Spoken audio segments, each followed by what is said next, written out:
देखते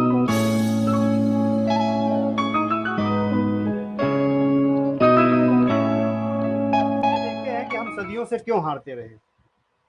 हमारी हारने का मूल वजह क्या था?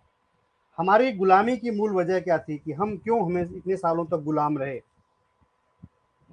सदियों तक हम गुलाम रहे, जबकि हमारे पास परमाणु बम से भी खतरनाक औजार था, हमारे पास पुष्पक विमान था, हमारे पास चक्र था, हमारे पास श्राप था, फिर भी हम क्यों हारते रहे? ये सोचने का विषय है। आप लोग भी सोचिए और तर्क करिए। आइए शुरू करते हैं और देखते हैं। दोस्तों, एक किताब है डॉक्टर सुरेंद्र कुमार शर्मा अज्ञात जी का, जिसका नाम है हिंदू इतिहास हारों की दास्तान। उसमें से एक छोटा सा चैप्टर है ये, हम सदियों तक क्यों हारते रहे। हमारी जो मूल वजह है, हम क्यों हारते रहे, इस पे हम लोग खुलेआम डिस्कशन करेंगे आज इस किताबों पर। हाँ, एक्स मुस्लिम यास्मीन जी, मैं शेयर करूंगा, लेकिन अभी मेरा प्रेजेंटेशन शेयर नहीं करूंगा, सॉरी के लिए। कम से कम मुझे 1 घंटे लगेंगे प्रेजेंटेशन करने में, तो हम उसको दिखाएंगे पहले कि इस किताब में क्या लिखी हुई है।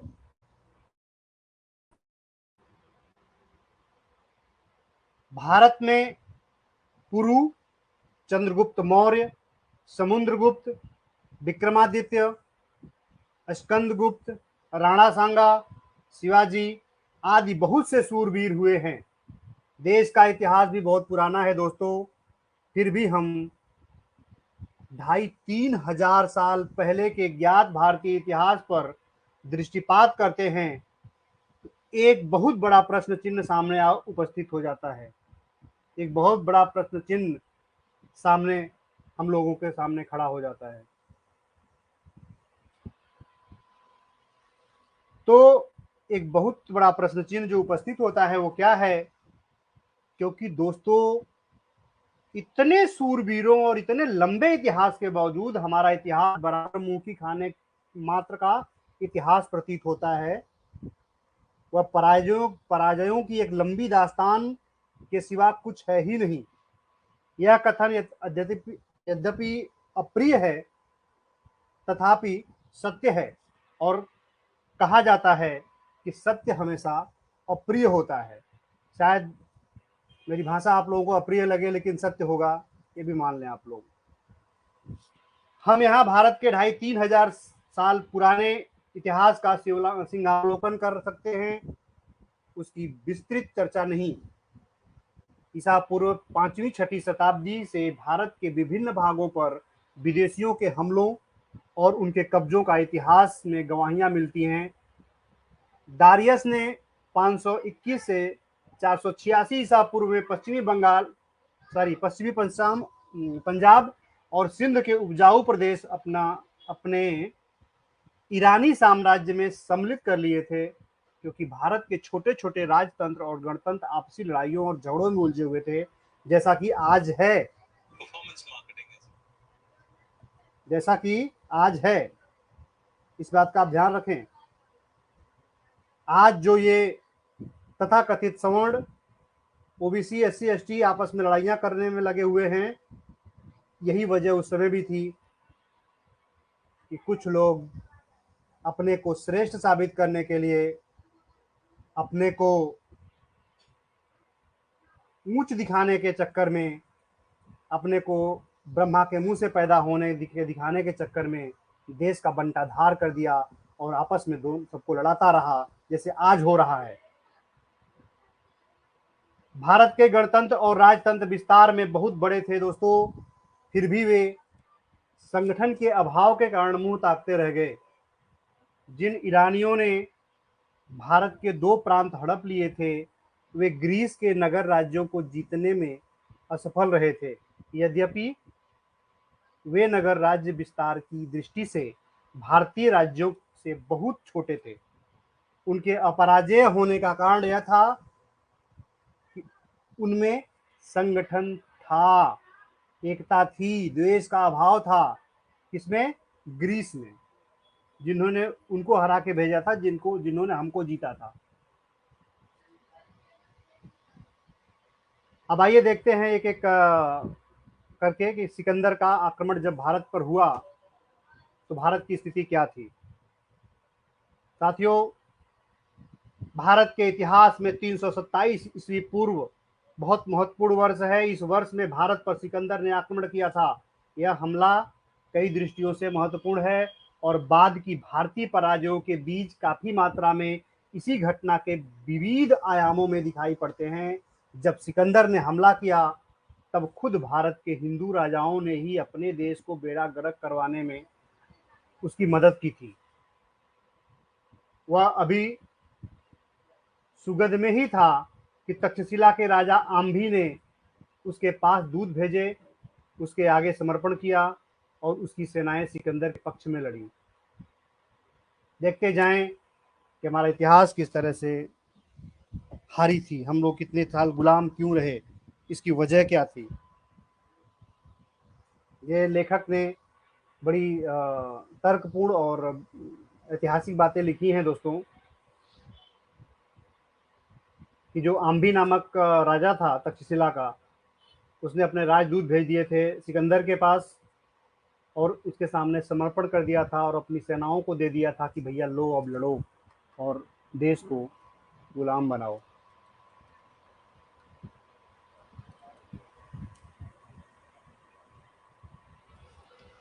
एक अन्य राजा शशिगुप्त ने सिकंदर से लड़ाई की, लेकिन जब वह उससे हार गया तो उसने निर्विकार भाव से सिकंदर के सहायक के तौर पर लड़ना शुरू कर दिया।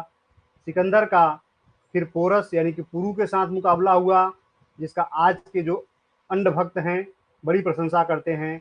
आज आइए हम लोग देखते हैं कि उस पोरस ने भी क्या किया था। लेखक लिखते हैं, सिकंदर का फिर पोरस के साथ मुकाबला हुआ। पुरु के भारी भारी रथ बरसात के कारण कीचड़ में धंसते हुए बहुत धीमी गति से चल पाते थे। उसके तीर बहुत लंबे थे और उनका निशाना लगाना बहुत कष्टकर और असुविधाजनक था। धनुष को पृथ्वी पर रखकर सैनिक उससे बाएं पांव से दबाता और डोरी को खींचकर निशाना लगाता था। उस सिकंदर के घुड़सवार बड़ी ही फुर्ती से दाएं बाएं होकर हमला करते रहे। उन्होंने पुरु के हाथियों की आंखें छेद डाली और उनकी सूंडें काट डाली। वेदना से चिघाड़ते हुए उन हाथियों ने पुरु की सेना को बुरी तरह से रौंद डाला। इसी से पुरु की हार हुई थी। दोस्तों, पुरु की तारीफ में आज जिस तरह से बहुत लंबे लंबे कसीदे कसे जाते हैं,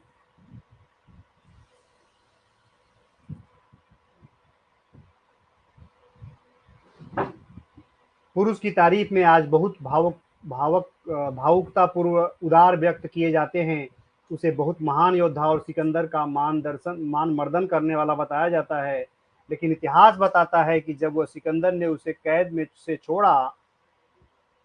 छोड़कर उसका राज्य उसे लौटा दिया तो वह सिकंदर के पक्ष में लड़ने लगा। जब सिकंदर आगे बढ़ा तो उसे कठ नामक राष्ट्र से लोहा लेना पड़ा। कठ जी जान से लड़े। सिकंदर के लिए उन्हें जीतना बहुत कठिन हो गया था। लेकिन तभी महान देशभक्त पुरु की हुकुम पहुंची और कठों को मुंह की खानी पड़ी थी। आप भी समझते जाएं कि आपके इतिहास के साथ किसने क्या किया था। तर्क करते जाएं। जब सिकंदर और आगे बढ़ा तब मालवों और क्षुद्रकों ने संयुक्त रूप से उससे लोहा लेने की सोची। सिकंदर ने स्थिति भांप ली और दोनों सेनाओं के परस्पर मिलने से पहले ही मालवों पर धावा बोल दिया। नाजुक हालत देखकर उधर शूद्रकों ने बहुमूल्य भेंटों के साथ सिकंदर की सेवा में दूत भेज दिए और आत्मसमर्पण कर दिया। आप देखते जाइए कि किस तरह से आप हारे थे, किस तरह से आप इतने सालों तक गुलाम रहे थे।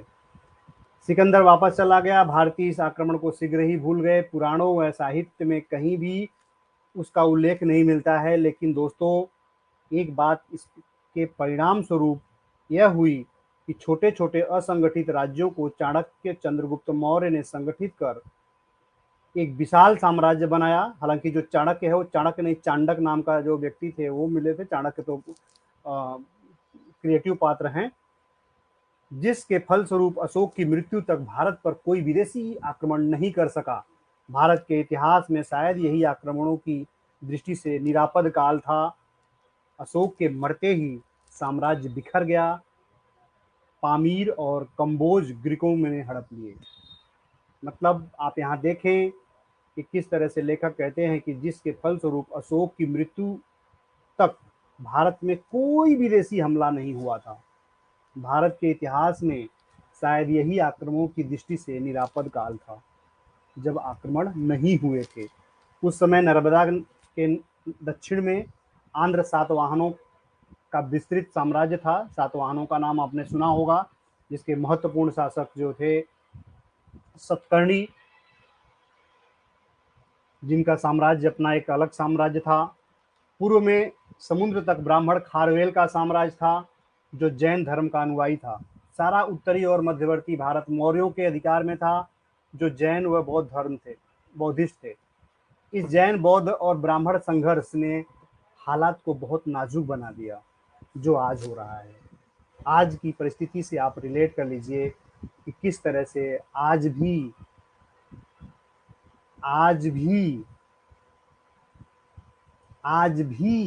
आपस में लड़ा करके बौद्ध जैन और हिंदू मुस्लिम कर करके देश को गुलामी की तरफ झकझोरा जा रहा है, ठकेला जा रहा है। दोस्तों, इस जैन बौद्ध और ब्राह्मण संघर्ष ने हालत को बहुत नाजुक बना दिया। सालीसूक मौर्य कट्टर जैन था। उसने अपने साम्राज्य में धर्म के नाम पर शायद औरंगजेब से भी ज़्यादा कत्लो गारत की। काठियावाड़ और गुजरात में उसने अन्य मतावलंबियों को इस कदर जबरदस्ती जैन बनाया कि प्रजा त्राहिमाम कर उठी। इस हालत में ग्रीक यानी कि बैक्ट्रिया जो था कि डेमेत्रियस बाक्ट्री ने भारत पर हमला कर दिया। सालीसूक की प्रजा ने, जो उसके धर्मांध शासक के कारण असहाय और नपुंसक हो चुकी थी, डेमेत्रियस का स्वागत किया। उसने धम्मित यानी कि धम्म मित्र कहकर संबोधित किया। गार्गी संहिता के युग पुराण में जहाँ इस हमले का उल्लेख है, वहाँ डेमेत्रियस का नाम धर्ममित लिखा मिलता है। उसका सेनापति मीनांदर मथुरा और साकेत को जीतते हुए पाटलिपुत्र पहुंच गया। उधर डेमेत्रियस मध्यमिका चित्तौड़ के पास की नगरी जो थी, वो उसको जीतता हुआ मगध की राजधानी पर प्रविष्ट हुआ। चांडक और चंद्रगुप्त मौर्य के साम्राज्य के केंद्र पाटलिपुत्र तक यवन घुसते चले गए, लेकिन न खारवेल अपनी जगह से हिला और न ही सातवाहन। जब डेमेत्रियस बैक्ट्रिया में गृह युद्ध के कारण वापस चला गया, तो खारवेल ने हाथी गुफा अभिलेख में अपनी डींग मारी और लिखवाया कि डेमेत्रियस उसके भय से भाग गया है। लेकिन डेमेत्रियस जल्दी ही लौट आया और उसके पेशावर, तक्षशिला और सलायकोट में अपने यवन साम्राज्य खड़े किए। तो भैया डींग मारना तो इनका पुश्तैनी आदत है। डींग मारने से तो पीछे हटने वाले नहीं हैं, जैसे आज डींग मारते हैं।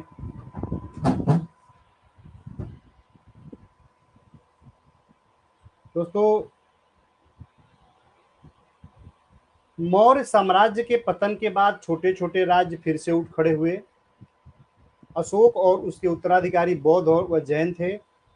इससे ब्राह्मण असंतुष्ट थे।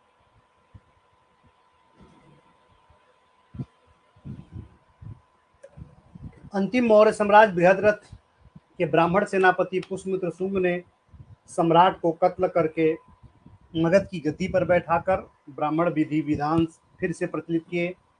मनुस्मृति उसी काल में लिखी गई है, ऐसा बताया जाता है।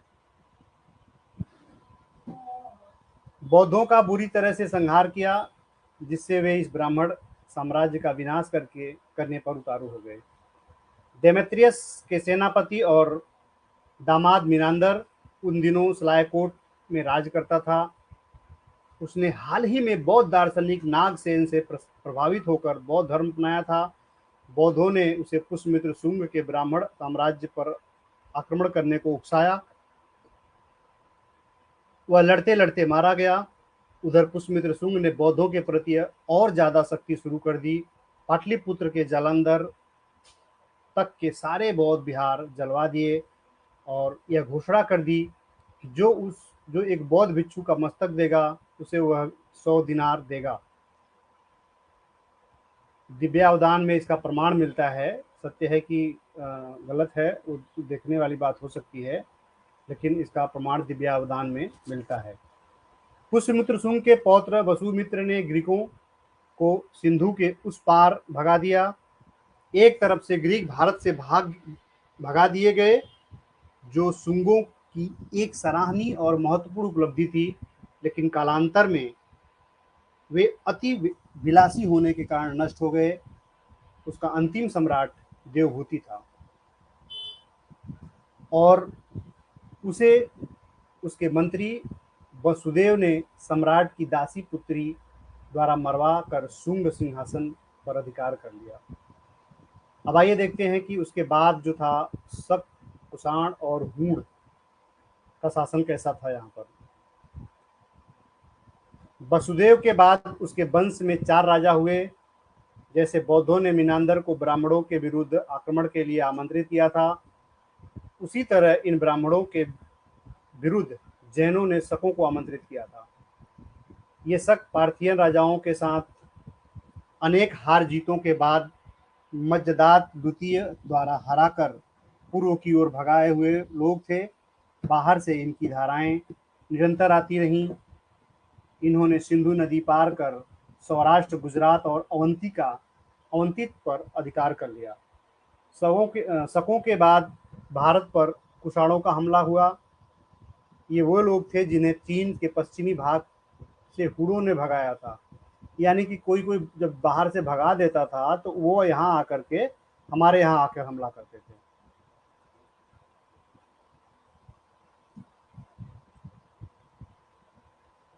ये वो लोग थे दोस्तों जिन्हें चीन ने भगा दिया था। अब वो हमारे यहाँ आकर के हम पर हमला कर गए, क्योंकि हम क्या कर रहे थे, आगे हम बताएंगे पूरा कि हम क्या कर रहे थे कि हमको भगा रहे थे बार बार।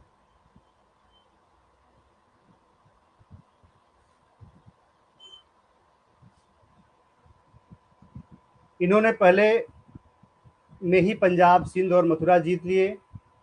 इनके एक राजा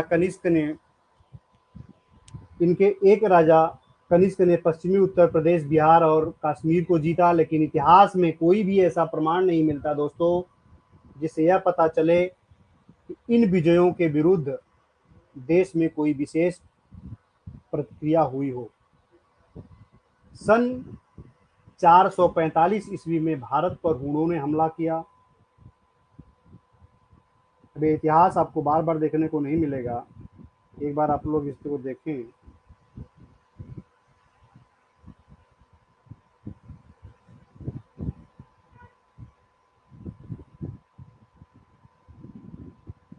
दोस्तों इन हमलों को आप जब तक देखते चले जाएंगे तो आपको ये पता चलता चला जाएगा कि हमारा सचमुच इतिहास कैसा हुआ था। गुप्त साम्राज्य के एक वीर राजा स्कंदगुप्त ने उनकी बाढ़ रोकनी चाहिए, पर वह असफल रहा। उनकी ठोकरों से गुप्त साम्राज्य टुकड़े टुकड़े हो गया और देखते ही देखते उनका पश्चिमी भारत पर अधिकार हो गया। गुप्त साम्राज्य के पतन के बाद अनेक जातियां व कबीले बाहर से आए, जैसे जाट, गुजर, अहीर आदि। गुजरों ने गुजरात को अपना नाम दिया, अहीरों ने अपना एक बड़ा साम्राज्य खड़ा किया। सन 644 ईस्वी में अरबों ने श्रीहर्ष राय से मकरान जीता और उसे मार डाला। राय का सिंहासन उसके ब्राह्मण मंत्री ने संभाला।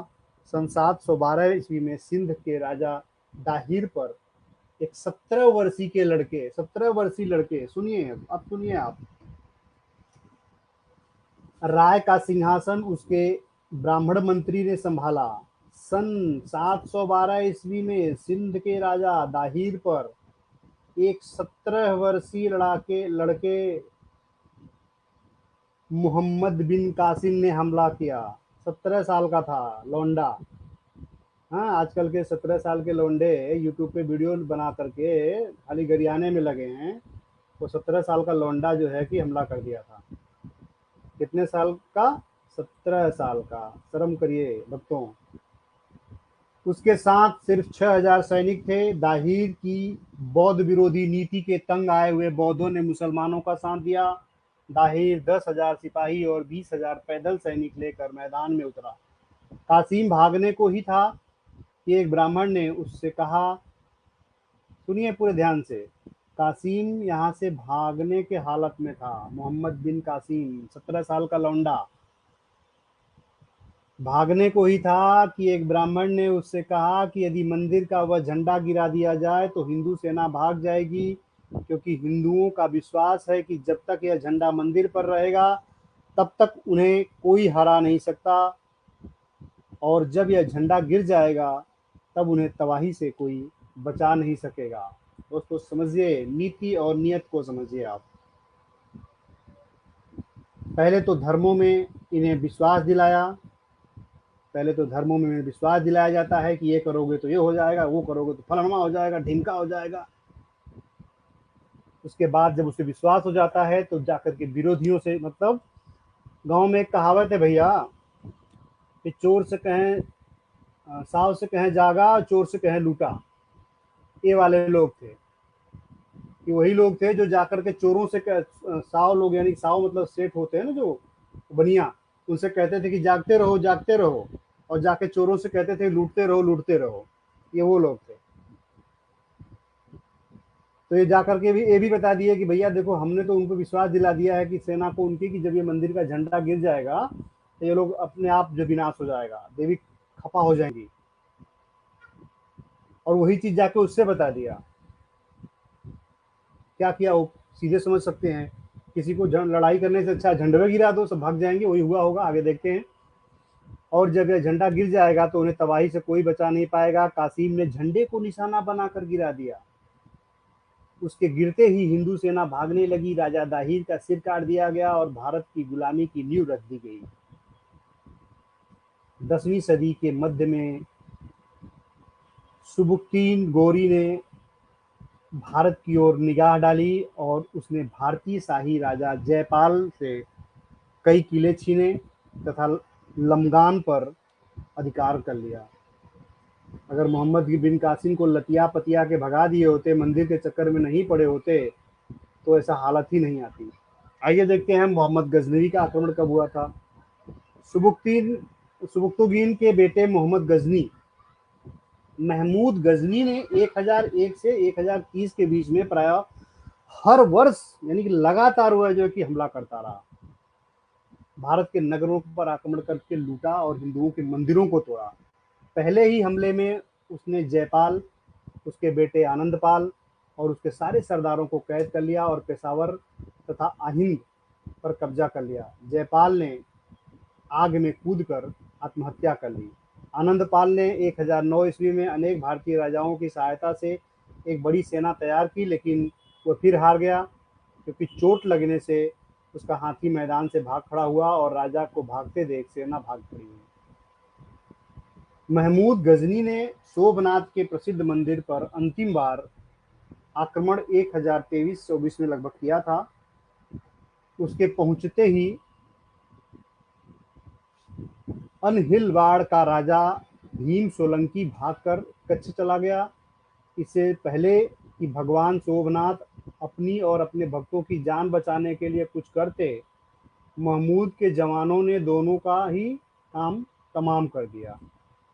मतलब सोमनाथ जी से पहले ही वो उनका स्वाहा कर दिया। गजनी का राज महमूद के उत्तराधिकारियों से छीनने वाले शहाबुद्दीन गौरी ने 1191 में भारत पर हमला किया। उसने सर हिंद को जीत लिया। तब पृथ्वीराज उससे लोहा लेने के लिए निकला। शहाबुद्दीन घायल होकर भाग गया। वह हार जाने के बाद शशिगुप्त और पुरु की तरह विजेता का आज्ञाकारी सेवक नहीं बना, बल्कि अपनी हार के कारणों को, अपनी कमियों को दूर करके अगले साल विशाल सेना लेकर के फिर भारत आया। पृथ्वीराज पे हम लोग बात करेंगे अभी थोड़ा सा। तो बड़ी चर्चा का विषय चल रहा है इस समय, तो हम लोग पृथ्वीराज चौहान पे भी बात करेंगे। दोस्तों उस तराइन के मैदान में फिर लड़ाइयाँ हुई, उसकी सेना सधे तरीके से पीछे हटी। राजपूतों ने समझा मुसलमान भाग रहे हैं, अपनी कतारें छोड़ बेतरतीब होकर उन्होंने मुसलमान सेना का पीछा किया। मुसलमान लौटे और जमकर लड़े। हिंदुओं की सेना बिखर गई थी, अतः भागने लगी। खुद पृथ्वीराज हाथी से घोड़े पर चढ़कर भागने लगा। मुसलमानों ने उसका पीछा किया और सरस्वती नदी के किनारे उसे पकड़कर मार डाला। शहाबुद्दीन ने दिल्ली पर कब्जा कर लिया। उधर पृथ्वीराज रासो में पृथ्वीराज को 17 बार शहाबुद्दीन को हराने को बताया गया है। अब देखिए, थोड़ी सी चर्चा देख ही लीजिए, चर्चा तो करेंगे लेकिन यहाँ पे देखिए कि पृथ्वीराज रासो के रचयिता कौन थे, जानते हैं आप लोग? पृथ्वीराज चौहान के सबसे प्रिय मित्र चंद्रवरदाई। पृथ्वीराज रासो के रचयिता जो थे वो थे चंद्रवरदाई, जो कि पृथ्वीराज चौहान के सबसे करीबी मित्रों में से एक थे, लेखक थे। तो उन्होंने कहा है कि 17 बार शहाबुद्दीन हराने वाला बताया है और उसकी वीरता की दुहाई देते हुए आकाश पाताल को कुलाबे मिलाए गए हैं, जिन्हें आज भी हिंदू वीरता की डिंग मारने वाले उद्दत करने से परहेज नहीं करते। यद्यपि वो सब मात्र गप्पे और अतिशयोक्ति सिद्ध हो चुकी हैं।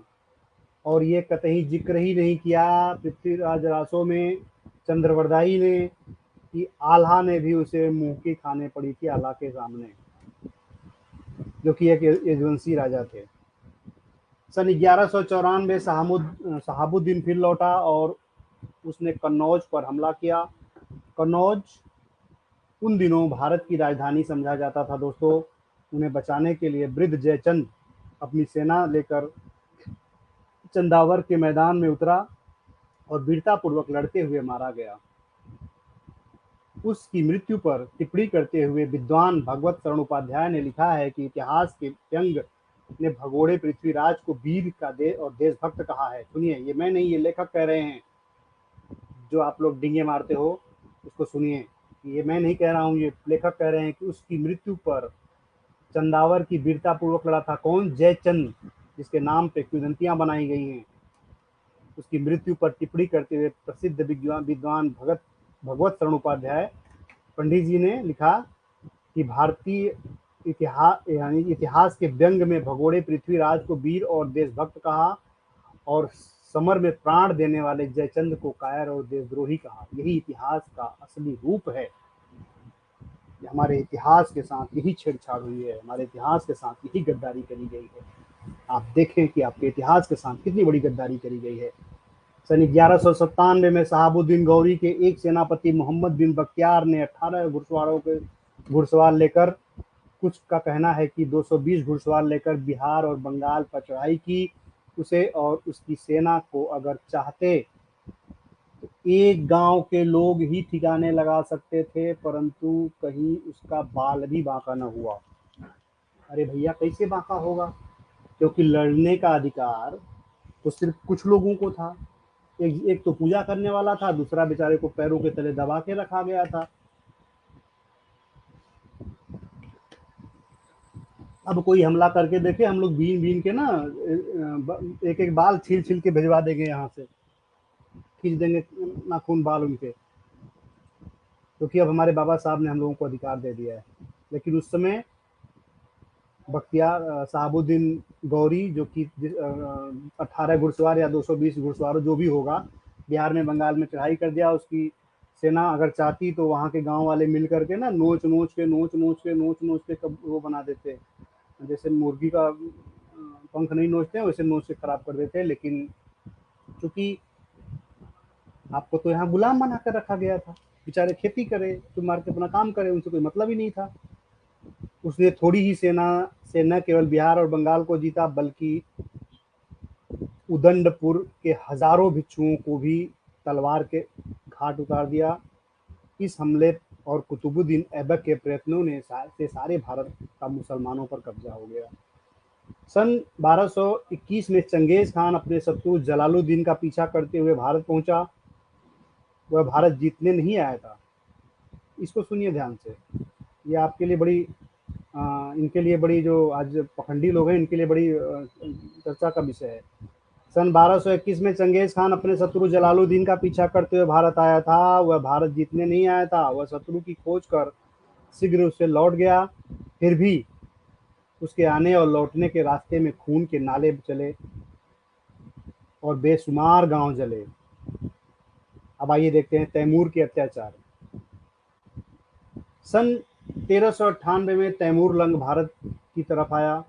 चारों तरफ आतंक छा गया। भगवत शरण उपाध्याय ने लिखा है कि यदि भाग रहे इतने लोग रुक कर तैमूर की सेना पर गिर पड़ते ना, तो वो पीस कर मर जाते वो लोग सारे सेना। लेकिन भगोड़े भागने वाले थोड़ी कभी कभी किसी युद्ध करते हैं। मतलब इतने कम सैनिक थे उनके पास कि यहाँ के लोग खाली टूट पड़ते उसके ऊपर तो खत्म हो जाते उसकी सैनिक। लेकिन नहीं, तैमूर ने 1 लाख भारतीय मूर्तियों को निरुत्साहित लोगों को बंदी बनाया। आप यहाँ समझें, मूर्तियों मतलब निरुत्साहित लोग, जिनको कि विचारों को कुछ करने का ही वो नहीं था। भाई एक सलाह देगा, जिसके पास अधिकार था कि हम सलाह देंगे तभी तुम्हें लड़ना है, जिसके पास ये कहना था कि हम जो कहेंगे तभी तुम करना है। लड़ाकू एक ही रहेगा, भले बेचारे की लड़ने की इच्छा ना हो। और जो उस समय के वीर ताकतवर खेतिहर यादव, पटेल, पाल, कुशवाहा, मौर्य जो ताकतवर लोग थे, उनको लड़ने का ही अधिकार नहीं था। वो बैठे थे बेचारे। नहीं लड़ने का होता तो एक एक लाठी लेके दौड़ पड़ते तो साले भाग जाते, उनको पता नहीं चलता कि कौन से कोने में घुसे हैं ये लोग। दोस्तों, दिल्ली के सुल्तान के साथ जब मुठभेड़ शुरू होने को ही था, तैमूर ने देखा कि उसके जवानों ने काफी संख्या 1 लाख भारतीय मूर्तियों की निगरानी करने में व्यस्त हैं, जिससे मूर्तियों को ध्यान से रहे दोस्तों, वहीं वहां के वर्तमान लोगों को कहा जा रहा है, जिससे सेना लड़ने के लिए कम रह गई है। अपने सैनिकों को इस व्यर्थ निगरानी पर से मुक्त करने के लिए तैमूर ने आदेश दिए कि इन 1 लाख मूर्तियों को कत्ल कर दिया जाए। 1 लाख आदमी उन दिनों दुनिया जीत सकते थे, परंतु शर्त यह थी कि वो आदमी होते न कि मूर्तियां। उन्होंने बिना जवान हिलाए पिछले जन्मों के पापों का फल भुगतने के लिए मस्तक बढ़ा दिए और कट कर मर गए। तैमूर मुल्तान और दिल्ली लूटते हुए मेरठ और हरिद्वार पहुंचा। रास्ते में गांवों को जलाते हुए और जनता को तलवार की घाट पर उतारते हुए शिवालिक के पहाड़ों में खो गया। लेखक की लेखनी और इतिहास की सच्चाई को आप समझें। आज के वर्तमान समय के अंदर भारत में अगर इतनी विविधता न होती, इतना ऊंच नीच, जातिवाद, छोटा बड़ा धर्मवाद न होता, तो भारत के ऊपर कोई आंख उठाकर नहीं देखता, न उसकी औकात होती देखने की।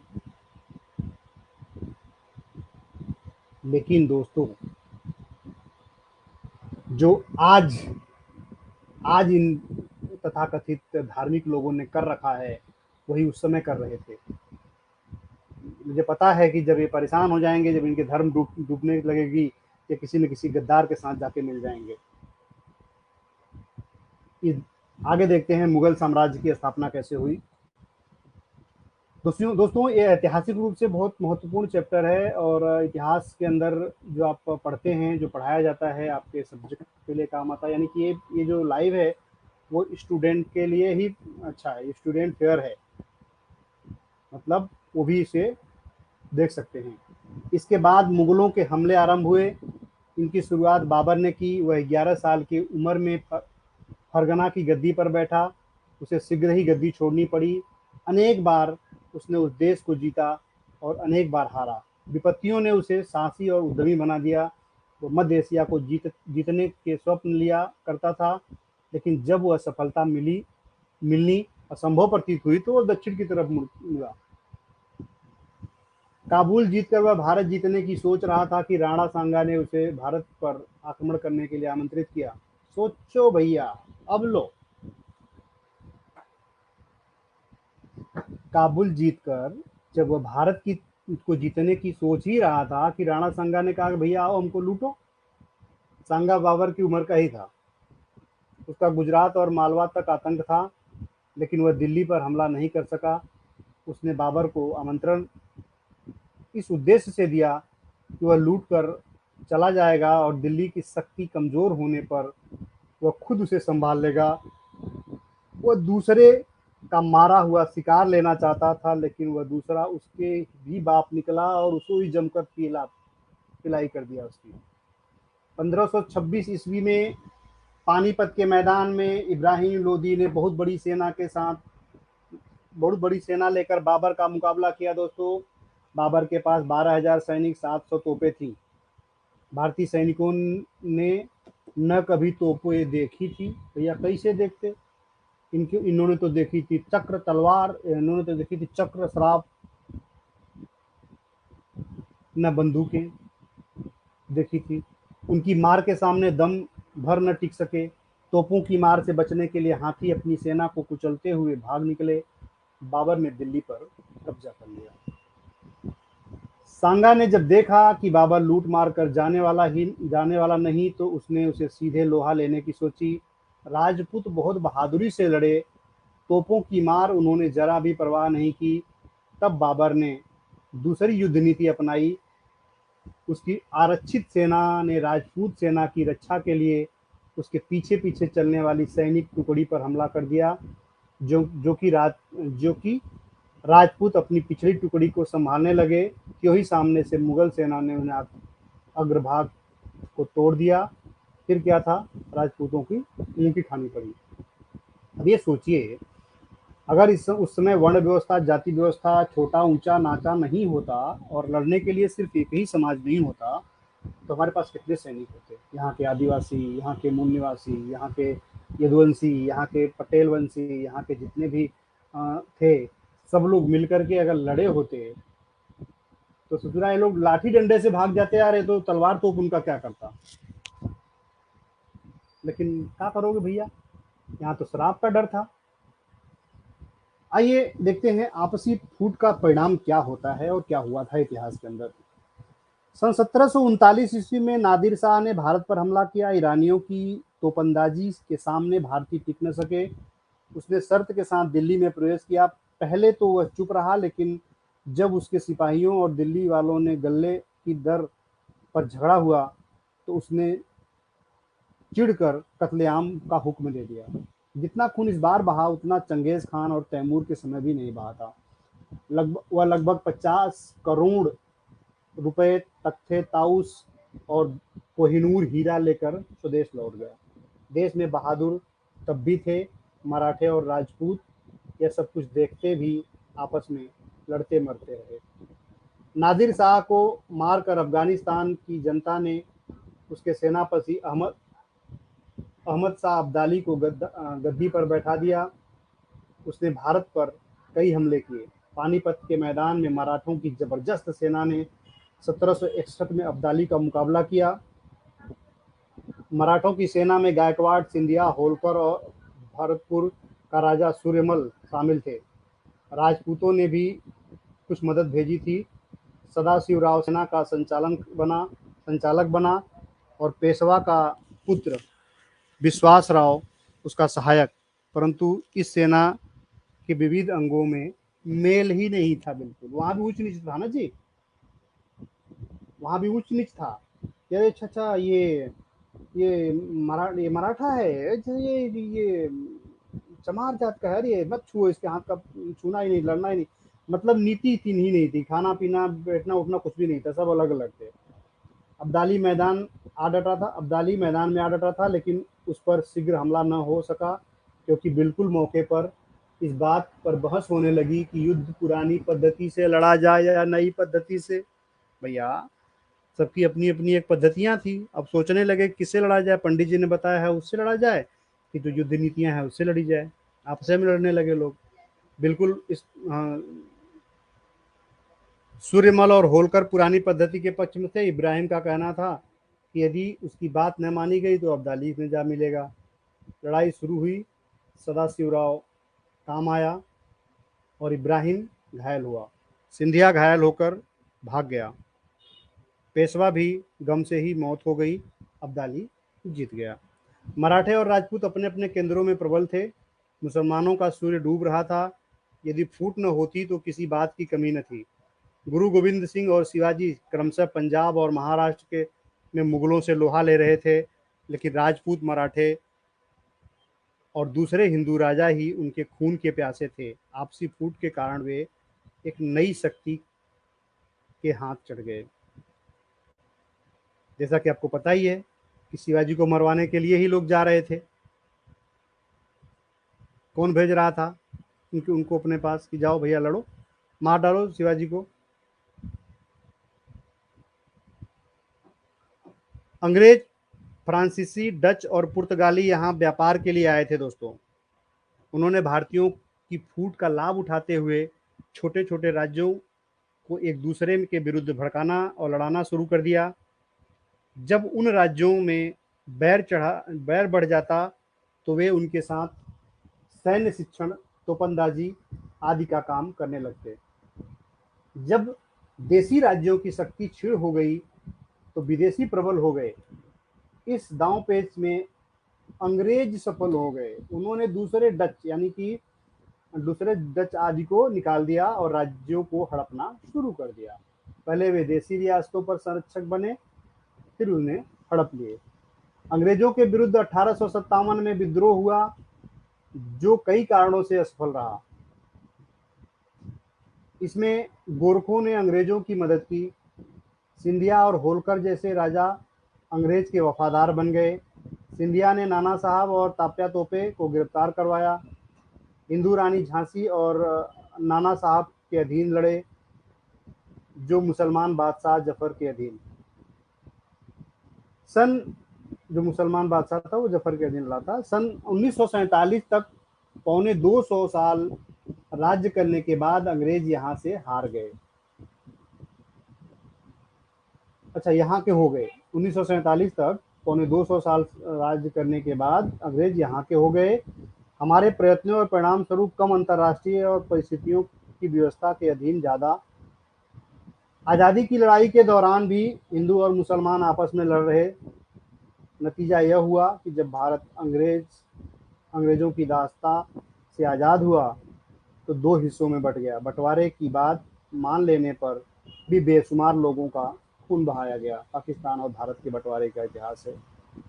इस सिंहावलोकन में से भारतीय युद्ध नीति की दुर्बलताएं और भारतीयों की पग पग पर हुई पराजयों की निदान स्पष्ट तौर पर दिख पड़ता है दोस्तों। यह एक शब्द में सबका कोई जिम्मेदार है तो वह है धर्म। देखें, अगर इन सब का कोई जिम्मेदार है तो सिर्फ धर्म। अब मैं नहीं, लेखक का भी वही राय है। अगर ये नहीं होता तो सब एक होते। हिंदू समाज धर्मशास्त्रों को अंधाधुंध मानने और जाति भेद को सख्ती से व्यवहार में लाने को शताब्दियों से सर्वोच्च नैतिक और श्रेष्ठ धार्मिक कार्य मानता आ रहा है। इसमें शस्त्र धारण का कार्य सिर्फ क्षत्रिय जाति को सौंपा गया है। शेष सारी जनता, ब्राह्मण, वैश्य, बहुसंख्यक शूद्र और क्षत्रिय वर्ण सहित सभी वर्णों की स्त्रियों को इस बारे में कोई कदम उठाना अधर्म समझा जाता रहा है। यही कारण है कि जब विदेशी आक्रमणकारी आते तो वे गांव के गांव नष्ट कर देते। मोहम्मद बिन बख्तियार सिर्फ 18 घुड़सवारों के साथ बंगाल बिहार को कुचल रखा था। मैंने इसके ऊपर चर्चा करी थी। इसकी वजह क्या है? सिर्फ और सिर्फ धर्म। तो दोस्तों, अभी लगभग 48 मिनट हो गया। तब तक और शेयर करिए। आप लोग क्या कर रहे हैं? शेयर करिए, आप लोग ज़्यादा से ज़्यादा लोगों तक पहुंचाइए, कमेंट करिए और अपने राय देते रहिए। जल्द ही हम लोग आपके बीच में हम लोग जो है लाएंगे, लिंक भेजेंगे, फिर डिबेट चालू होगा। लेकिन पहले आप लोग शेयर करते रहें, ज़्यादा से ज़्यादा दूर तक पहुंचाते रहें, क्योंकि अब इसे मुझे भी पढ़ने में मज़ा आ रहा है। इतिहास का वो पढ़ना है दोस्तों जो बुरा तो लगता है लेकिन सच्चाई है। धर्म शास्त्रों में इस विषय में जो आदेश मिलते हैं वे बहुसंख्यक संकुचित उद्देश्यों के से प्रेरित हैं और परस्पर विरोधी हैं। आप स्तब्ध में लिखा है, परीक्षार्थे ब्रह्मा आयुम्नादीतम, मतलब ब्राह्मण को हथियार को जांचने तक के लिए हाथ न ले। अभी हम नहीं कह रहे हैं, पंडित जी लोग आप लोग नाराज ना हुई हो। और कोई जो भी जिसको बुरा लग रहा हो तो वो देखे, ये लिखा हुआ है, पंडित जी ने लिखा है, वो लिखते हैं कि आप स्तंभ स्तंभ में लिखा हुआ है कि ब्राह्मण तो हथियार को जांचने तक को हाथ न ले, लेकिन कुछ दूसरे धर्म ग्रंथों के संकट काल में ब्राह्मण और वैश्य को शस्त्र धारण करने की अनुमति थी। यानी कब? जब धार्मिक युद्ध हो, जब धार्मिक युद्ध हो तब वो अस्त्र उठा सकता है, लेकिन जब विदेश पर हमला किया जाए, कोई आक्रमण करे, तब ये अस्त्र धारण नहीं कर सकते, छू नहीं सकते अस्त्र को।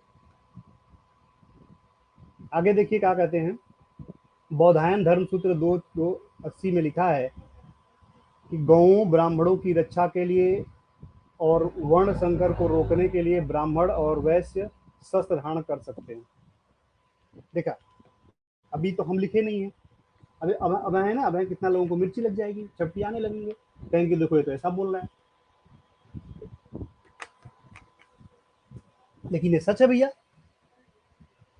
बौधायन धर्म सूत्र में लिखा हुआ है कि गौओं ब्राह्मणों की रक्षा के लिए, वर्ण संकर को रोकने के लिए ब्राह्मण और वैश्य धर्म शस्त्र धारण कर सकते हैं, और वैसे नहीं, मतलब देश पर हमला हो तो ये शस्त्र नहीं धारण कर सकते, लेकिन जब इनका धर्म संकट में हो, जब इनका वर्ण संकट में हो, वर्ण संकट इन पे आने लगे, मतलब वर्ण संकट मतलब समझ रहे हैं ना, तब ये शस्त्र धारण कर सकते हैं।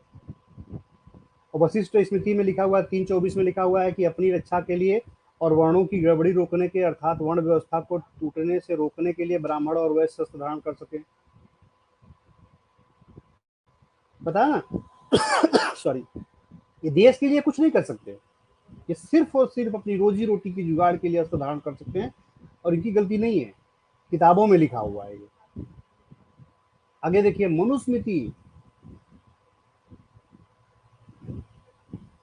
मनुस्मृति में लिखा है कि ब्राह्मण क्षत्रिय वैश्य यानी कि द्विजों को तब शस्त्र धारण करना चाहिए जब धर्म खतरा हो।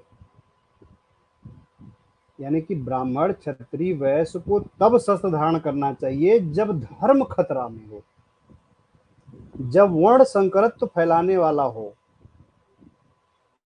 अर्थात अंतरजातीय विवाह होने लगे, तब अस्त्र धारण करना चाहिए इनको। अपने को दक्षिणा में दिए जाने वाले द्रव्य की और स्त्रियों और ब्राह्मणों की रक्षा करते हुए यदि आदमी किसी को मारता है तो उसे पाप नहीं लगता है। मनुस्मृति कहती है, जैसे गंदी किताब मनुस्मृति कहती है, ये मैं नहीं कह रहा, समझे आप? मतलब ये अस्त्र कब धारण कर सकते हैं? जब धर्म खतरा में हो, जब अंतरजातीय विवाह होने लगे, तब ये जो है अस्त्र उठा सकते हैं। और ये आगे भी कहते हैं कि स्त्रियों और ब्राह्मणों की रक्षा करते हुए यदि आदमी, स्त्रियों का तो चलो एक बार है, लेकिन ब्राह्मणों की रक्षा, उनको क्या दिक्कत थी? खाए पिए मुस्टंडे मोटाए थे लोग, उनको क्या दिक्कत थी? उनकी रक्षा करने की क्या जरूरत है? जो हमारे आज कुछ तथाकथित यादव भाई लगे हुए हैं, छोड़ो यार उनको, रक्षा वो अपना कर लेंगे, अपने समाज की, देश की रक्षा करो। यदि आदमी किसी को मारता है तो उसे पाप नहीं लगता। इन आदेशों में यद्यपि इन सॉरी इन आदेशों में यद्यपि ब्राह्मण और वैश्य को आपत्ति काल में शस्त्र धारण की अनुमति है, तथापि ये देश को शत्रु से बचाने के लिए न किसी के काम आए और न आने थे। इनमें गौओं ब्राह्मणों की रक्षा और अंतरजातीय विवाह रोकने के लिए शस्त्र उठाने की तो बात कही गई है, लेकिन अपने देश, प्रदेश, गांव, समाज की रक्षा के लिए शस्त्र उठाने की बात नहीं कही गई है। ठीक है, आइए अब देख लेते हैं कि आपकी गीता क्या कहती है। इन आदेशों में भी सब वर्णों की स्त्रियों को इन आदेशों में भी सब वर्णों की स्त्रियों को और बहुसंख्यक शूद्रों को शस्त्र धारण की अनुमति कहीं भी नहीं दी गई है। तीसरे जो वैश्य और ब्राह्मण वैसे सारी उम्र शस्त्रों से दूर रखे गए थे, वे यदि संकट काल में शस्त्र उठाते भी हैं तो प्रशिक्षित हमलावर सैनिकों का क्या घंटा उखाड़ पाएंगे? भला हो गीता का, उसने किसी गैर छत्री को छत्री का धर्म अपनाने ही नहीं दिया, और बहुत लुभावनी और भयंकर शिक्षा दी थी अपनी जाति के धर्म का पालन करते हुए मर जाना ही बेहतर है, परंतु दूसरे वर्ण का धर्म अपनाना हानिकारक होता है। स्वधर्मे निधनम से परम धमो धया भयावह। आगे देखते हैं। हाँ, जब सिर्फ एक जाति विशेष पर, जो मोटे तौर पर जनसंख्या के 8वें भाग से भी बहुत कम थी, पूरी तरह से प्रतिरक्षा का काम डाला गया, जब जनसंख्या के 7 से भी ज़्यादा हिस्से यदि प्रतिरक्षा के प्रति उदासीन नहीं होंगे तो और क्या होगा। क्षत्रियों के कई भाग, जैसे बच्चे, बूढ़े, अपंग और स्त्रियां युद्ध में भाग नहीं लेते थे। फिर युद्ध के हिस्सा लेने वाले क्षत्रिय पुरुषों की संख्या भी हर मुठभेड़ व युद्ध में के बाद अपेक्षाकृत कम होती जाती थी। युद्ध सामग्री तैयार करने वाले में धनुष, तीर और रथ बनाने वाले विशेष रूप से आते थे, लेकिन उन्हें पुरुष मेध यज्ञ के अवसर पर बलि चढ़ा दिया जाता था। सुनिए, यानी कि जो धनुष, तीर, बाण और रथ बनाता था, उसकी जो है कि पुरुष मेध यज्ञ करने के टाइम तो उसका बलि चढ़ा दिया जाता था। आपको यकीन नहीं है? यजुर्वेद के अध्याय 30 में जाके देख सकते हैं। मैं यजुर्वेद को लाऊंगा इस अध्याय को जल्दी आप लोगों के बीच में, कि किस तरह से इसमें से बताई गई है ऐसी चीजें।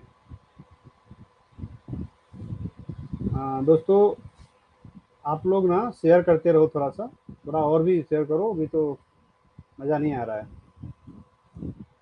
उन्हें बलि चढ़ा दिया जाता था। इससे युद्ध सामग्री के स्तर में विकसित होने की संभावनाएं कम हुई। लड़ने और शास्त्र चलाकर आजीविका कमाने का पेशा अन्य पेशों की तरह जन्मजात बना दिया गया। इससे बहुत से क्षत्रिय अनिच्छा से और मजबूर होकर इसे अपनाते थे। ऐसे में उनके उत्साह, नई चीजें सीखने की आवश्यकता, ललक कहाँ से आती।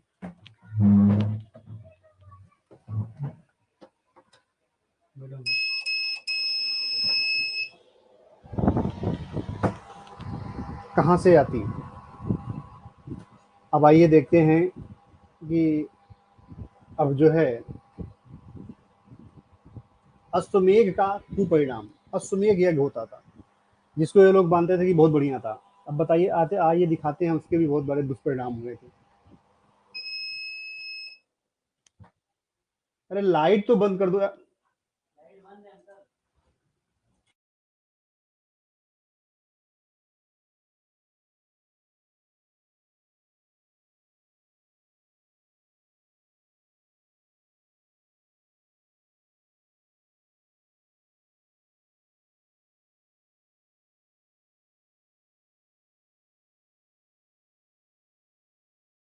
सॉरी फ्रेंड्स, थोड़ा लाइट का इशू हुआ था, सॉरी। चलिए, अश्वमेघ के कुपरिणाम क्या थे, ये चर्चा करते हैं उस पर भी। वेदों में क्षत्रियों के लिए अश्वमेघ यज्ञ कराने का विधान है। यह यज्ञ दिग्विजय करके किया जाता था। इसे करना बहुत बड़ा पुण्य और कीर्तिमान बढ़ाने वाला कार्य समझा जाता था दोस्तों। लेकिन इसके दुष्परिणाम स्वरूप खंडीकरण और पारस्परिक विद्वेष की जो प्रक्रिया एक बार शुरू हुई, उसने फिर खत्म होने का नाम ही नहीं लिया। इससे हुई उसने फिर खत्म होने का नाम नहीं लिया। इससे हुई अपूर्णीय क्षति को देखते हुए अश्वमेघ यज्ञ को अस्वीकार और विधान करने वाले की आत्माओं ने, यदि वे होती हैं, तो अवश्य खून के आंसू बहाए होंगे। दिग्विजय करके यशो लाभ प्राप्ति का कामना के वशीभूत होकर शासक ने अपने इर्द गिर्द के दूसरे राजाओं पर हमले किए। किसी को कुछ प्राप्त हुआ तो किसी को कुछ छीना। जीतने वाले ने अपनी डींगे मारी और डींगों में लिखवाई, कुल का नाम रोशन किया। लेकिन बात यही समाप्त नहीं हुई दोस्तों। इसके घातक और दूरगामी परिणाम निकले। देश की शक्ति का व्यर्थ हास हुआ और हर शासक एक दूसरे का शत्रु बना। इससे आपस में एक दूसरे को नष्ट करने की होड़ लगी, जिसका लाभ उठाया विदेशी हमलावरों ने। उन्हें न केवल कहीं भी साझा शत्रु मानकर रोका नहीं गया, बल्कि उसे एक राजा पर हमला करते तो दूसरे राजा तमाशा देखते और खुश होते, चलो मरने तो ससुरा को, जैसे आजकल होता है ना, देखते नहीं है। आपके पड़ीदार को, पड़ोसी को कोई दूसरा वाला जब गरियाता हमला करता है तो बगल वाला खुश होता है, चलो साले को मरने दो। जब उसके ऊपर हमला होता है तब छटकियाने लगते हैं। आपसी घृणा के वे इतने शिकार हुए दोस्तों कि उन्हें इस बात की कभी ध्यान ही नहीं आता था कि विदेशी शत्रु उनके पड़ोसी को ठिकाने लगाकर उन पर ही झपटेगा। यही कारण है कि अपने देशों से मार भगाए हुए कबीले तक, जिन्हें वहां मौत दिखाई पड़ती थी, यहाँ आकर शासक बन गए, जैसे शक और कुषाण। कई बार तो पड़ोसी और हल्का करवाने की गरज से विदेशियों को खुद बुलावे भेजे गए, जैसे सांगा ने बाबर को बुलाया था। यदि बार बार मुंह खाने से कुछ अकल आई भी हो तो किसी काम की सिद्धि न हुई, क्योंकि दिग्विजय थे वो लोग खप्त के कारण आंतरिक घृणा और देश की भावना इस कदर व्याप्त थी कि संयुक्त सेनाओं में पूरा तालमेल ही नहीं हो सका और न नेता के चुनाव पर सहमति हो सकी। क्षुद्रकों और मलबों ने मिलने की कोशिश की, लेकिन औपचारिकताओं के आडंबर ने सारी योजनाओं पर पानी फेर दिया। अहमद शाह अब्दाली का मुकाबला करने के लिए सेनाएं जुटी तो सामने शत्रु के डटे होने पर भी साझीदारों में बहस होती रही, और एक ने तो यहाँ तक कह दिया कि यदि उसकी बात नहीं मानी जाएगी तो वह जाके अब्दाली से मिल जाएगा।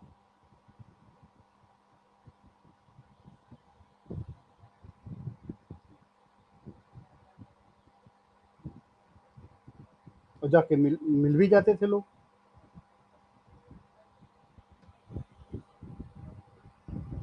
हिंदू धर्म के में धर्मशास्त्रों का दबदबा इतना रखा गया है कि उन पर क्यों किंतु करने वालों को नास्तिक कहकर उनके विरुद्ध धार्मिक उन्माद पैदा करके उन्हें नष्ट करवा दिया जाता रहा। ये आज भी वही हो रहा है, आज भी वही हो रहा है दोस्तों। दूसरे धर्मों में भी धर्म ग्रंथों का प्रभुत्व रहा है, लेकिन जीवन के हर क्षेत्र में हर कदम पर जितनी तानाशाही हिंदू धर्मशास्त्रों में रही है, उसकी कहीं मिसाल नहीं है। धर्म ग्रंथों ने युद्ध के लिए चतुरंगड़ी सेना का विधान किया। उसमें रथ और हाथियों की महत्वपूर्ण भूमिका थी। हिंदू अपने धर्मशास्त्रों की लकीर पीटने के लिए इसी चतुरंगड़ी के चक्कर में पड़े रहे।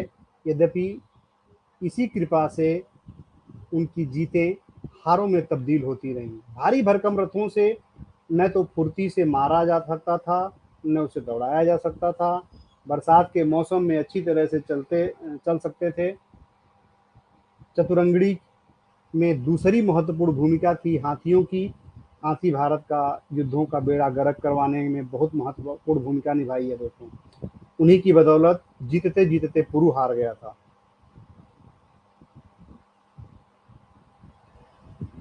उन्हीं के बदौलत महमूद गजनी के मुकाबले जीतता हुआ आनंदपाल पराजित हुआ, और उन्हीं के बदौलत 1526 ईस्वी में पानीपत की लड़ाई में बाबर के मुकाबले इब्राहिम लोदी परास्त हुआ।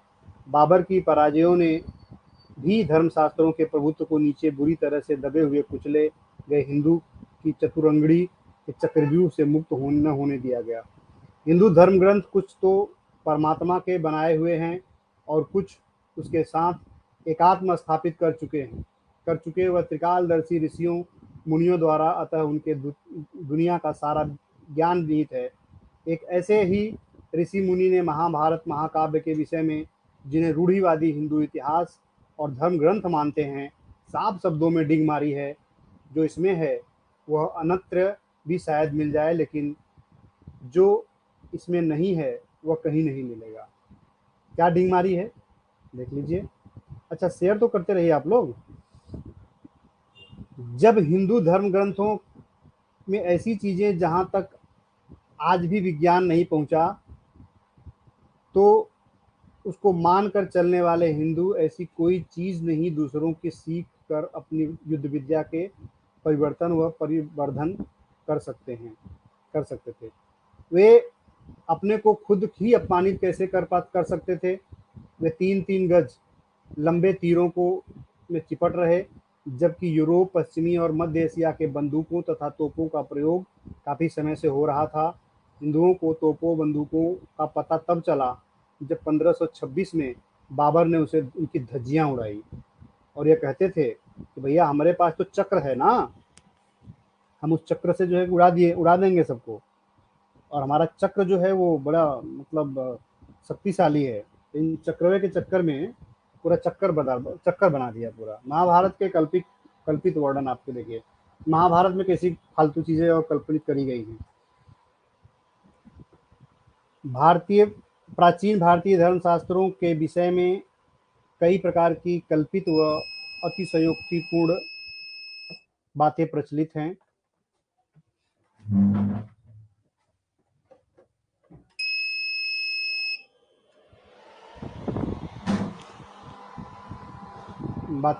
हैं।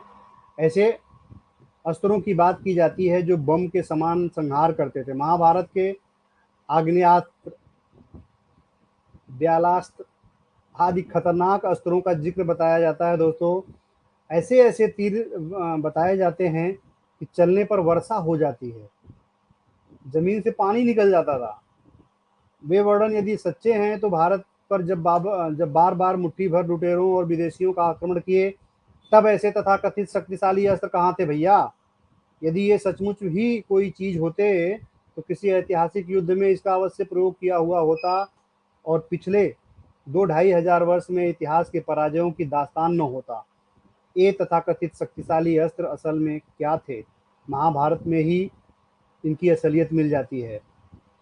ब्यालास्त्र के बारे में यह प्रचलित है कि इसके चलाए जाने पर शत्रु सेना के सांपों की वर्षा। बताइए, इनका कहना था कि सांप जो है कि बरसने लगते थे।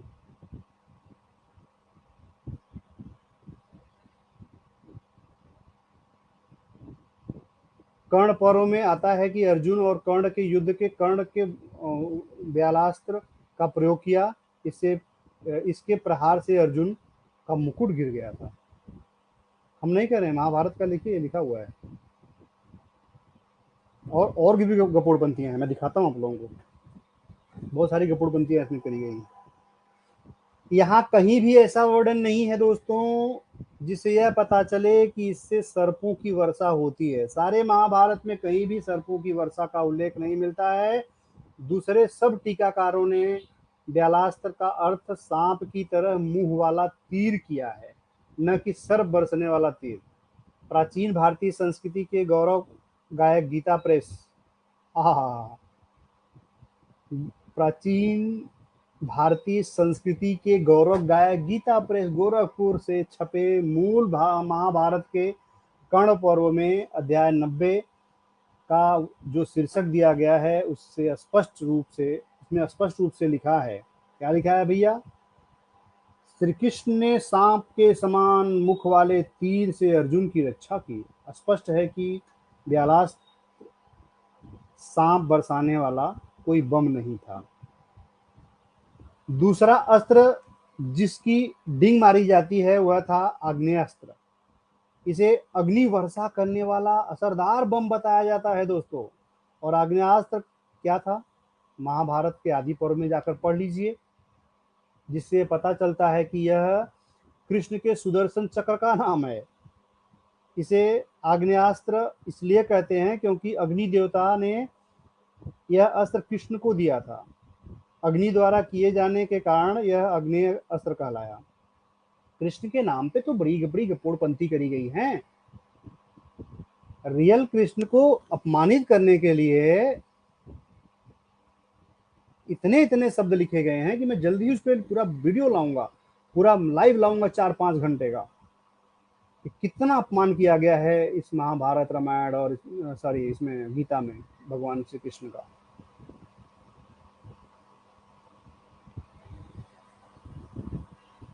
लिखते हैं कि उस श्लोक का अर्थ ये होता है कि तब अग्नि ने अपना प्रिय आग्नेयास्त्र वज्रनाभ नामक चक्र कृष्ण को दिया।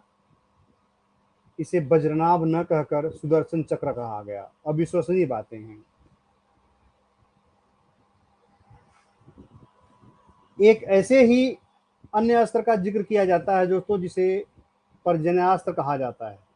इसके बारे में कहा जाता है कि इसके चलने पर शत्रु सेना पर आकाश से वर्षा होने लगती थी। यह भी अविश्वसनीय और काल्पनिक बात है, जिसका महाभारत में इस प्रकार का उल्लेख नहीं किया गया है।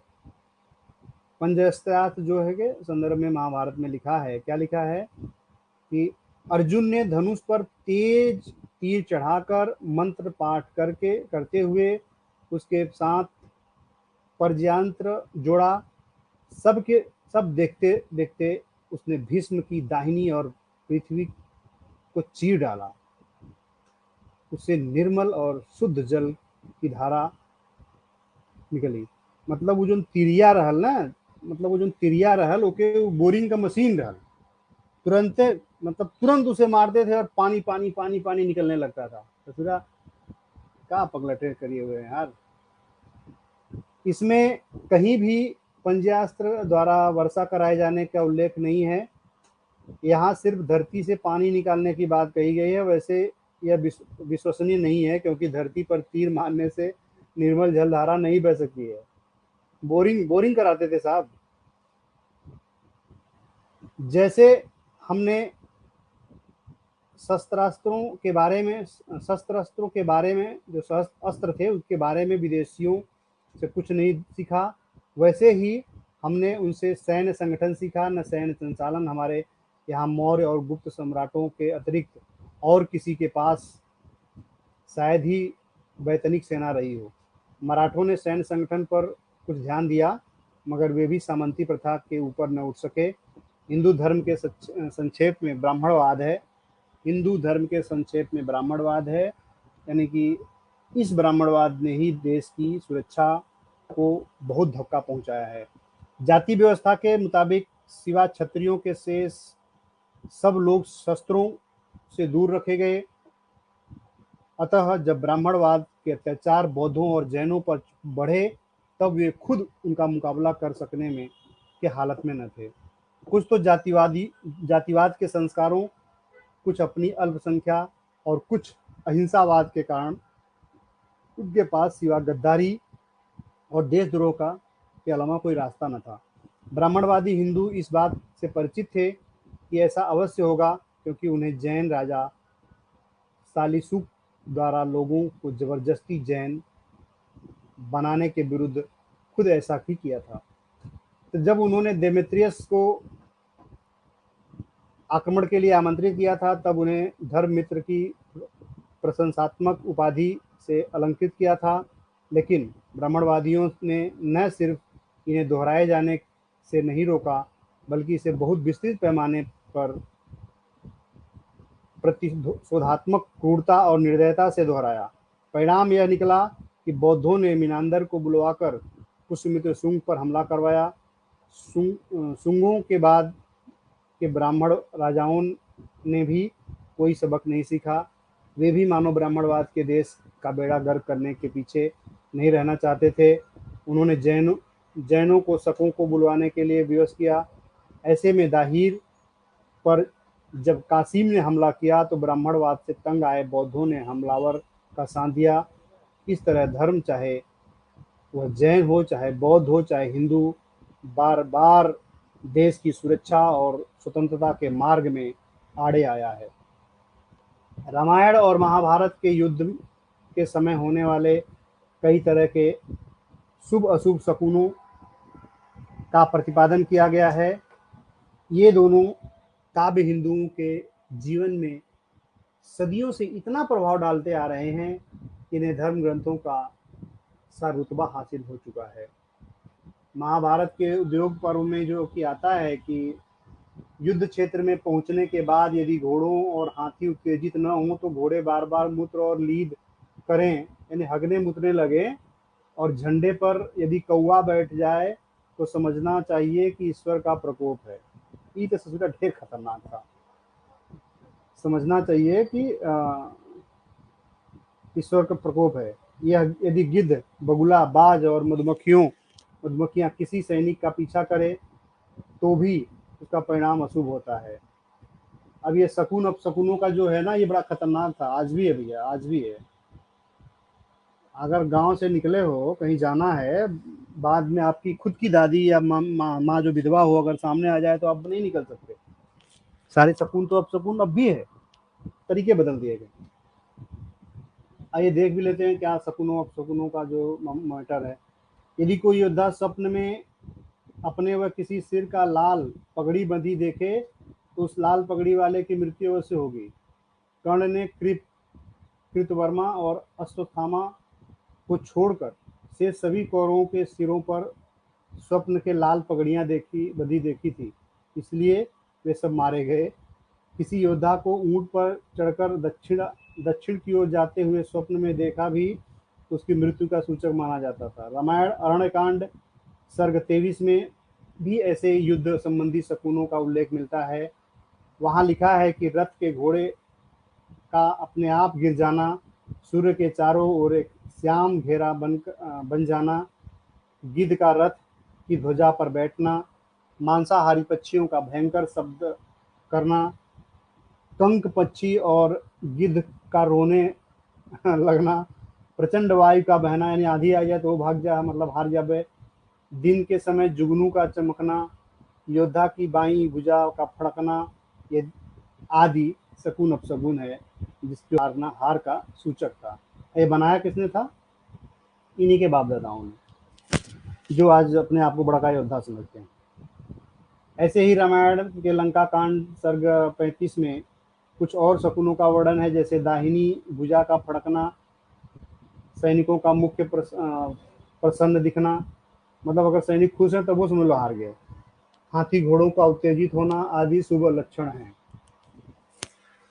स्वप्न में पीले दांतों वाली स्त्रियों का घर में वस्तुओं से हंस हंस कर बातें करना, घर में रहने वाली सारिका का अन्य। अच्छा, अभी बहुत लंबा हो गया लगता है प्रेजेंटेशन, तो ठीक है दोस्तों, अभी मैं थोड़े समय तक 2-5 मिनट का और समय बाद जो है कि इसको प्रेजेंटेशन कम करके और ख़त्म करके आप लोगों के साथ जुड़ेंगे बात करने के लिए। ये शकुन है।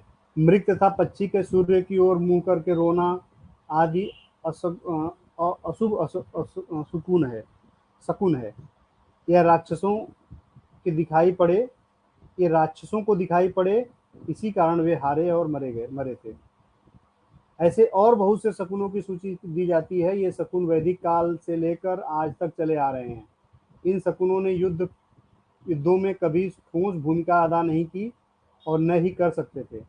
जब अशुभ शकुन दिखाई देते थे, तब अनुभवी और शक्तिशाली योद्धा भी निरुत्साहित होकर पिट जाते थे। सिंध में दाहिर के हारने की घटना उदाहरण के तौर पर देखी जा सकती है। सैनिकों को यह अंधविश्वास था कि उसके मंदिर पर झंडा जब गिर पड़ेगा तब उनकी हार निश्चित है, तब उन्होंने कोई बचा नहीं पाएगा। और जब उस झंडे का कासिम ने गिरा दिया, तब दाहिर के बहादुर सैनिकों को एकदम साहस छोड़ दिया और मारे गए। अब सोच लिए कि अब तो मार ही जाएंगे। यह शुभ शकुन दिखाई दे, तब भी युद्ध में कोई ज़्यादा सहायक सिद्ध नहीं होते, बल्कि अंत में हानिकारक ही सिद्ध होते हैं, क्योंकि शुभ शकुनों को से योद्धा जीत को बिल्कुल निश्चित सकते हैं। और ये शकुन अपशकुन का ना बड़ा खतरनाक मैटर है, आज भी बड़े खतरनाक ढंग से चल रहा है, और इसे चलाने वाले बड़े मजे ले रहे हैं। हाँ, महत्वपूर्ण काम में ध्यान रखते हैं, तब प्राचीन और मध्यकालीन हिंदू इनका कितना ध्यान रखते होंगे, इसका सहज ही अंदाजा लगाया जा सकता है। हिंदू धर्म दुनिया की असारता और दुनियावी चीज़ें हासिल करने के प्रयत्नों की व्यथा पर बहुत पुराने समय से जोर देता आ रहा है। यह अभाव, व्यवस्था और नपुंसकता के से छुटकारा पाने का शुतुरमुर्गी दार्शनिक सिद्धांत है दोस्तों। इसने न सिर्फ आम जनता को स्वप्नजीवी बनाया और दार्शनिक पिनक से सुलाया, बल्कि राजे रजवाड़े तक इसे शिकार हुए। यही कारण है कि शत्रु से एक बार हार जाने के बाद वे गीता के ब्रह्मज्ञानी की तरह मान अपमान और हार जीत को ये समझते हुए शत्रु मित्र से भेदभाव भुलाकर विदेशियों की सेवा में जुट गए और अनित्य दुनिया में विद्यमान अनित्य भारत की अनित्य स्वतंत्रता परतंत्रता के प्रति उदासीन हो गए। पिछले जन्मों का फल, ये तो सर्वा ढेर खतरनाक है, जिससे जिससे परजीवियों की रोजी रोटी चल रही है। पिछले जन्मों के कर्मों के फल का सिद्धांत देकर भी हिंदू धर्म हम हिंदुओं को साहसहीन बनाकर नष्ट करने का सहायक सिद्ध हुआ है। जब तैमूर ने 1 लाख कैदियों को कत्ल करवाया, तब अवश्य उन्हें इसी सिद्धांत ने सांत्वना दी होगी कि वह उसके पिछले कर्मों का फल है, जो उन्हें भुगतना ही पड़ेगा, चाहे वह चूंच पढ़ करे या चूंच करे। ऐसे ही वे हमलावर द्वारा गांवों को लूटने और जलाए जाने पर किस्मत के इस सिद्धांत से अपने घावों का मरहम लगाकर अपने को कोसते रहे। तभी तो बराबर एक समान खून बहा, गांव लूटे जले। यदि धर्म ने कर्म फल और जगत मिथ्या ब्रह्म सत्य जैसे सिद्धांतों से हिंदुओं को नपुंसक न बनाया होता, तो वे अवश्य विदेशी लुटेरों और हमलावरों का दृढ़ता से मुकाबला करते। स्पष्ट है कि हमारी पराजयों की लंबी दास्तान का मूल खुद हमारे धर्मों में निहित है। यानी कि जो हमारी जो हार की दास्तान है, वो हमारे धर्मों से चलकर आई हुई है, किसी ने इसे बुलाया नहीं है। तो आप सोचिए कि अगर ये धर्म न होते, ये सब पाखंड न होता, दुनिया भर का नाटक न होते, तो हमारा देश